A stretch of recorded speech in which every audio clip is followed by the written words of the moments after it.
Урматтуу мусулман бир тууганым, мен бул жерде эртең менен Жаннатул Бакый 10.000 сахабанын жаткан кабырына зияратка келдик. Бул зияраттан максат акыретти эскерүү. Пайгамбарыбыз саллаллаху алейхи вассалам мүрзөлөрдү зиярат кылгыла, албетте мүрзө силерге акыретти эстетет дейдилер.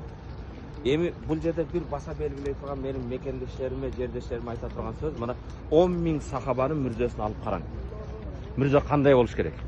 Эгер мүрзөлөрдүн үстүнө мрамор кылып эстелик кыла турган болсо, иманга, исламга кызмат кылган пайгамбарыбыз саллаллаху алейхи вассаламдын жанында жүргөн улуу сахабалар, керек болсо пайгамбарыбыз саллаллаху алейхи вассаламдын өмүр жолдошу Хадича энебиз менен Маймуна энебизден башка аялдары, балдары, кыздары баары ушул жерге коюлган.